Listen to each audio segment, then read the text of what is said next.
বন্ধুরা, প্রথমেই জানাই তোমাদের আমাদের স্বাদের ঝুলিতে অনেক অনেক স্বাগত।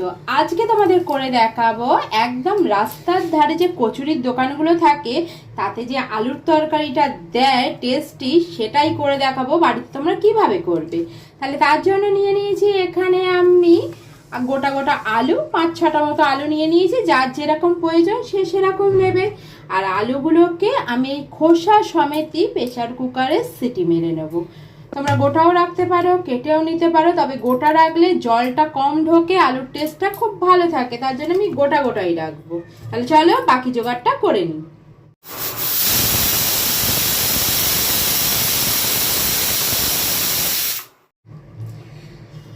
আচ্ছা দিদি ভাই, ওটা তো সিটি দিতে বসিয়ে দেওয়া হয়েছে, তাহলে এবার যোগাযোগগুলো ভালো করে নিলেই হয়। হ্যাঁ, তাহলে রান্না করতে সুবিধা হবে। যতক্ষণে সিটিটা মারবে ঠান্ডা হবে ততক্ষণে আমরা বাকি জোগাড়টাও করে নিই।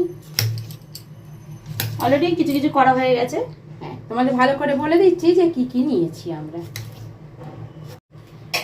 আলু তো প্রেসার কুকারে সিটি মারা হয়ে গেছে, আলুর খোসাগুলোকে ছাড়িয়ে নিয়েছি।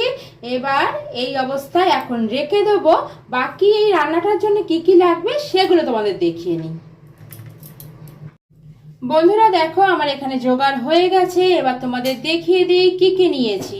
নিয়েছি এখানে গোটা জিরে, গোটা মৌরি, গোটা ধনে, আর নিয়েছি গোটা গরম মশলা, দুটো তেজপাতা, একটা শুকনো লঙ্কা। এগুলো সবকটাই কিন্তু ফোড়নের জন্য। তবে এই জিনিসগুলো কিন্তু আমি এইভাবে ফোড়নে দিয়ে দেবো না, হালকা ক্র্যাশ করে তারপরে ফোড়নে দেবো।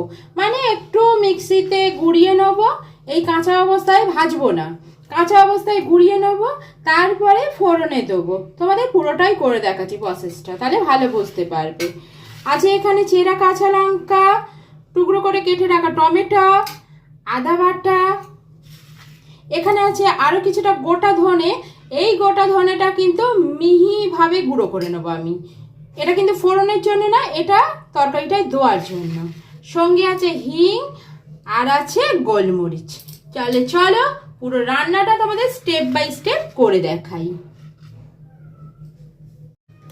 প্রথমে আমি এই ধনেটাকে, যেটা বেশি পরিমাণ ধনে, সেটাকেই আগে একটু মিহিভাবে গুঁড়ো করে নিই। দেখো, ধনেটাকে গুঁড়ো করে নিয়েছি এখানে। এবার ফোড়নের জন্য যে মশলাগুলো বের করেছিলাম সেগুলোকে একটু গুঁড়ো করে নেবো। মানে এই যে যেটা আগেই বললাম তোমাদের, এই গোটা জিরে, মৌরি আর গোটা ধনে, এই তিনটেকে একটু হালকা ক্রাশ করে নেবো শুধু। আর তবে বন্ধুরা, যদি কারোর বাড়িতে হামানদিস্তা থাকে ছোট, তাহলে কিন্তু তারা হামানদিস্তা দিয়েও খুব ভালোভাবে ক্র্যাশ করে নিতে পারবে। আমার কাছে নেই বলে আমি মিক্সিতে একটু করে নিচ্ছি, ঘুরিয়ে নিচ্ছি। দেখো বন্ধুরা, এটা আমার ঘোরানো হয়ে গেছে, দেখেই বুঝতে পারছো একদম ভাঙা ভাঙা হয়ে গেছে। জাস্ট এই অবস্থাতেই আমি ফোড়নের জন্য দিয়ে দেবো। তাহলে চলো কড়া বসিয়ে দিই। দিয়ে দিলাম প্রথমেই কড়াইতে সর্ষের তেল। পুরো রান্নাটাই সর্ষের তেলে হবে, তাই সর্ষের তেল দিয়ে দিলাম। এখানে তেলটা আমার গরম হয়ে গেছে। এবার তেলের মধ্যে দিয়ে দেব গোটা ফোড়নগুলো, গোটা গরম মশলা, তার মধ্যে আছে দারুচিনি, ছোট এলাচ, লবঙ্গ আর একটা শুকনো লঙ্কা। দিয়ে দেবো দুটো তেজপাতা। এবার দিয়ে দেবো এই যে তিনটে ফোড়নকে আমি ক্র্যাশ করে রেখেছিলাম, মানে হালকা গুঁড়ো করে রেখেছিলাম, সেটাকেই এবার দিয়ে দেবো ফোড়নে। এবার খুব ভালো করে একটু মশলাটাকে ভেজে নেবো, যাতে কোনোভাবেই পুড়ে না যায়। আর গ্যাসের আগুনটাকে সব সময় কিন্তু আস্তেই রাখবে। এবার মশলা থেকে, মানে ফোড়নটা থেকে যখন একটা সুন্দর গন্ধ বেরোবে, তখনই এর মধ্যে দিয়ে দেবে বেটে রাখা আদা। দিয়ে আবার একটু ভেজে নেব। আদা দিয়ে খানিকক্ষণ ভেজে নিয়েছি। এবার দিয়ে দেবো এর মধ্যে কুচো করে কেটে রাখা টমেটো আর কাঁচা লঙ্কা চেরা। তাহলে চলো দিয়ে দিই।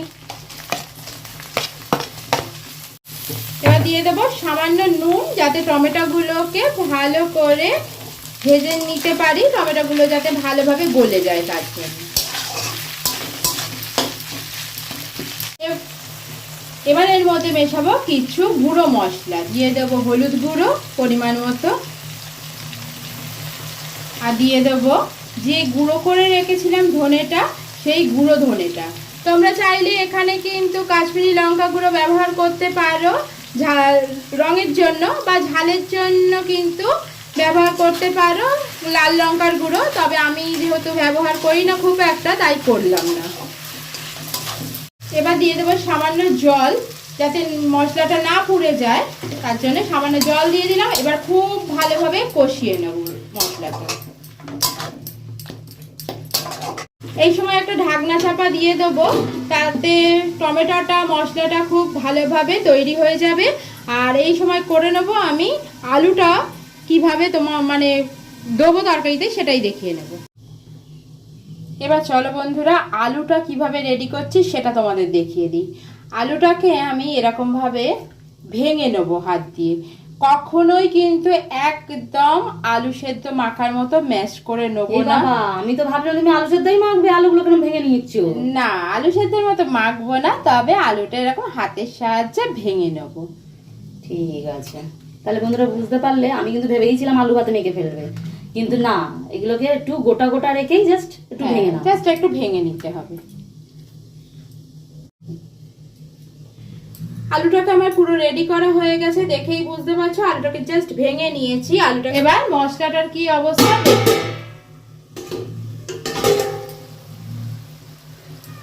দিদি ভাই, মশলা থেকে মনে হচ্ছে তেল ছেড়েছে। তুমি তো বলো তেল ছাড়লে মশলা কষানো হয়ে যায়। হ্যাঁ, তেলটা তো ছেড়েই দিয়েছে, শুধুমাত্র টমেটো গুলোকে একটু মানে গলে গেছে, টমেটো গুলোকে একটু খুন্তি দিয়ে ঘেটে নেবো। মানে একটু একদম কি মাখা মাখা। হ্যাঁ হ্যাঁ, তাহলে একটু গ্রেভিটা ভালো হবে। এখানে মশলাটা একদম কষানো হয়ে গেছে, আর তোমরা দেখতেই পাচ্ছ কি সুন্দর তেলগুলো ছেড়ে দিয়েছে, তার মানে একদম মশলাটা এখন রেডি। এবার চলো দিয়ে দেবো ভেঙে রাখা আলুটাকে। এবার মশলার সাথে ভালোভাবে কষিয়ে নেব। দেখো আলুটাকে ভালোভাবে কষানো হয়ে গেছে, আলুর গায়ে পুরো মশলা কিন্তু লেগে গেছে। এবার দিয়ে দেবো ওপর থেকে গরম জল। রান্নায় কিন্তু সবসময় গরম জল ব্যবহার করবে, তাহলে রান্নার স্বাদ বাড়ে। ঠিক কথা, এতদিনে শিখেছি। অনেকগুলো ভিডিও ছাড়া হয়েছে না বন্ধুরা, তো শিখবো না বলো? তাহলে চলো, জল দিয়ে দিয়েছি, এবার দিয়ে দেবো নুন। নুন দেবো, কিন্তু আমি কিন্তু এখানে এমনি নুনের ব্যবহার করছি না, করছি বিট নুনের ব্যবহার। এখানে কিন্তু বিট নুন দিলে তরকারির টেস্টটা কিন্তু অনেক ভালো হয়, তাই বিট নুনেরই ব্যবহার করতে হয়। দিয়ে দেবো স্বাদের জন্য অল্প একটু চিনি,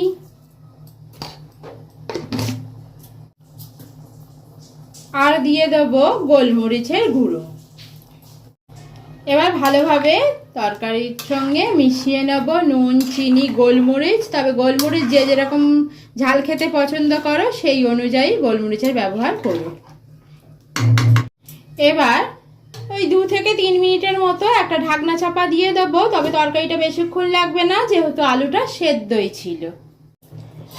এখানে 3-4 মিনিটের মতো হয়ে গেছে, আমি ঢাকনাটা খুলে দেখে নিয়েছি, আলুগুলো তো সেদ্ধই ছিল। তরকারিটা কিন্তু আমার মোটামুটি শেষ, এখনো কিন্তু পুরোটা শেষ হয়নি, কারণ তরকারির আর একটা চমক কিন্তু এখনো বাকি।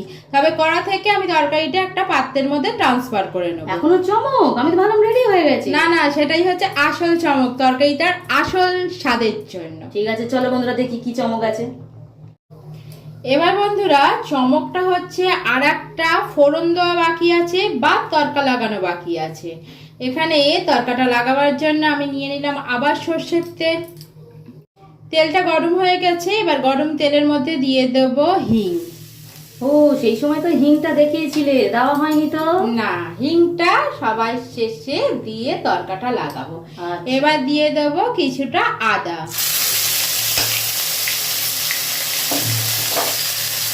হিঙের সাথে আদা দিলে তার গন্ধটা কিন্তু নিরামিষ রান্নায় খুব ভালো যায়, তার জন্য এই ফোড়নটা দেওয়া হয়। তো ফোড়নটা দিয়ে একটু ভালো করে ভাজা ভাজা হয়ে গেছে, সুন্দর একটা গন্ধ বেরোচ্ছে। এবার তরকারিটা যে একটা অন্য পাত্রে ট্রান্সফার করে রেখেছিলাম সেটা এখন এই ফোড়নের মধ্যে মিশিয়ে দেবো। মানে এই তরকারিটা এই ফোড়নের মধ্যে যায়। এবার ভালো করে আমি তরকারিটাকে ফোড়নের সাথে মিশিয়ে নেব। এই 1 থেকে 1.5 মিনিটের মতো রেখে দিলেই যথেষ্ট, তাহলেই তরকারিটা কিন্তু হয়ে যাবে। তাহলে কি বলো, মানে তরকারিটা এবার শেষ পর্যায়ে, তাই তো? একদম কমপ্লিট হয়ে যাবে। আচ্ছা, তরকারিটা কিন্তু এবার পুরোপুরি কমপ্লিট। চলো গ্যাসটা অফ করে দিই আর অন্য একটা পাত্রে ঢেলে নিই। দেখতেই পাচ্ছ তরকারিটা আমাদের কিন্তু হয়ে গেছে। তোমরা কিন্তু অবশ্যই ঘরে এটা একবার ট্রাই করবে, খুবই সুস্বাদু একটা তরকারি। তোমরা ভাবছো আমি কি করে বলছি, তোমরা তো আমার ভিডিও দেখে নিশ্চয়ই এতদিনে জেনে গেছো আমি কিন্তু সব খাবার আগে টেস্ট করে ফেলি। তো সেই কারণেই বলছি খুব সুন্দর হয়েছে খেতে। তোমরা কিন্তু অবশ্যই ঘরে ট্রাই করবে, করে আমাদের কিন্তু অবশ্যই কমেন্ট করে আর জানাবে। কি দিয়ে ট্রাই করবে একবার বলে দেখ। যেহেতু কচুরির তরকারি, তাই কচুরি যদি করতে পারো বাড়িতে তাহলে খুবই তো ভালো, কচুরি দিয়ে ট্রাই করবে। না হলে তো লুচি পরোটা তো আছেই। হ্যাঁ, এগুলোর সঙ্গে তো খেতেই পারো, আর অবশ্যই করবে। তাহলে বন্ধুরা ভিডিওটা এখানেই শেষ করছি, দেখা হবে অন্য কোনো ভিডিওর সঙ্গে। কিন্তু তার আগে আমাদের চ্যানেলটাকে সাবস্ক্রাইব করে দেবে, আর একটা করে লাইক করে দেবে, একটা করে শেয়ার করে দেবে। তাহলে রাখছি, টাটা।